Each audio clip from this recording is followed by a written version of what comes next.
या ठिकाणी आम्ही आलेलो आहे, जो मूक मोर्चा आम्ही केलेला आहे। या ठिकाणी प्रत्येक पक्षाचे, प्रत्येक जाती धर्माच्या प्रत्येक व्यक्तीने जे आहे ते दोन शब्द बोलले आणि आपला पाठिंबा दिला, त्याबद्दल मी त्यांचे आभार मानतो।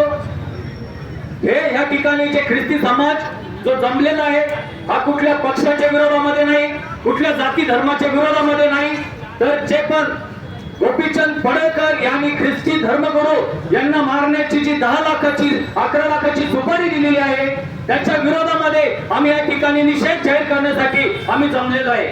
आज या ठिकाणी जे पण वेगवेगळ्या समाजामधून, जाती धर्मामधून सर्व लोक आले, वेगवेगळ्या पक्षाचे लोक आले, मी त्यांचे आभार मानतो।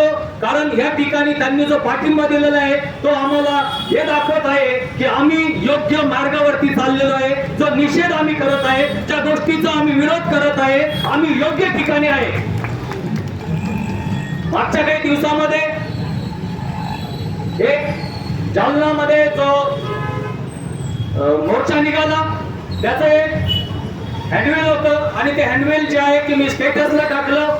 स्टेटसला टाकल्यानंतर एक समाजाने मनमाड शहर पोलीस स्टेशन मध्ये माझ्या विरोधामध्ये एक निवेदन दिलं आणि ते निवेदन दिल्यानंतर मला फोन आला। मी मनमाड पोलीस स्टेशन मध्ये गेलो आणि मग मला त्या ठिकाणी ज्यावेळेस बोलले की तुम्ही जे आहे की अशा व्यक्तीबद्दल असं वक्तव्य केलेलं आहे, मी म्हटलं की ते पोस्टर मी बनवलं नाही, ज्या व्यक्तीने बनवलं मी ते स्टेटसला ठेवलं आणि मग तुम्ही जर ते ठेवलं तर तुम्ही त्या गोष्टीला मान्यता दिलेली आहे।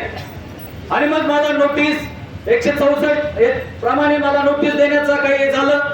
पण त्यावेळेस मला एक गोष्ट समजली, कारण मी पण जे मानवाधिकाराचं जे काही काम करतो त्याचा मी राष्ट्रीय अध्यक्ष असून संविधान याच्यातले बरेचसे जे काही कलम आहे आम्हाला माहित आहे आणि मी आर्टिकल 19 प्रमाणे मी बोललो की हे माझं अभिव्यक्ती स्वातंत्र्य आहे आणि जोही कोणी व्यक्ती असं जे काही वक्तव्य केलेलं आहे, जर एक संविधानिक पदावरती बसलेला एक आमदार, एक जबाबदार व्यक्ती हा जर चुकीच्या पद्धतीचं वक्तव्य करत आहे, ख्रिस्ती समाजाची धर्मगुरूंची जर सुपारी देत आहे तर त्याला विरोध केलाच पाहिजे। आम्ही जे आहे या भारत देशामध्ये राहत आहे, आम्ही लोकशाहीमध्ये जगत आहे, आम्ही राजेशाहीमध्ये जगत नाही। आम्ही या गोष्टी बोलत नाही की आम्हाला ख्रिस्ती राष्ट्र करायचं आहे, आम्ही राज्य किंवा आमचा धर्म वाढवण्याचं काम करत नाही। तर ख्रिस्ती समाज आज हा लोकांना जे आहे की जे बायबल मधून जे काही वचन सांगत आहे ते वचन यासाठी सांगतो की त्यांचं जीवन बदलावं। ख्रिस्ती धर्मगुरू किंवा कुठलाही व्यक्ती हा कोणाचा धर्म बदलत नाही, तर तो त्याचं जीवन बदलतो।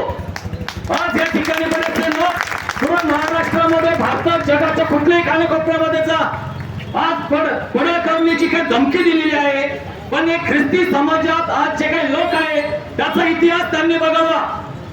काल एक व्यक्तीचा मला फोन आला आणि त्या व्यक्तीला मी बोललो की आवारगी छोड़ दी हमने तो दुनिया भूलने लगी है, आवारगी छोड़ दी हमने तो दुनिया भूलने लगी है, वरना शौरत कदम चुनते थे जब हम बदनाम हुआ करते थे। आज या ठिकाणी मी एकच सांगतो की ख्रिस्ती समाजामध्ये जे काही लोक आहेत हे गुंडे पण होते, स्मगलर होते, सगळ्या काही घाणीमध्ये ते होते आणि त्या घाणीमधून बायबलने ख्रिस्ती समाजाने त्यांचं परिवर्तन केलं, त्यांचा धर्म बदलला नाही, त्यांची जात बदलली नाही, तर त्यांचं जीवन बदललं। आणि आज जर कोणी आमदार, खासदार किंवा कोणी त्या संविधानिक पदावरती बसलेला आहे किंवा कोणी असू द्या, आज या भारत देशामध्ये जे संविधान ज्या भारत देशात चाललेलं आहे त्या संविधानावरती डॉक्टर बाबासाहेब आंबेडकरांनी जो अधिकार दिला, जो आर्टिकल 25 प्रमाणे आम्हाला धर्म स्वातंत्र्याचा अधिकार दिला, आम्ही दिवसाला 10 धर्म बदलो, कोणाचा काही बोलण्याचा संबंध येत नाही, कारण संविधानापेक्षा आणि डॉक्टर बाबासाहेब आंबेडकर पेक्षा कोणी मोठा नाही। एवढे बोलतो मी, माझे 2 शब्द संपवतो। जय ख्रिस्त। बाबा साहब अम्बेडकर जैसा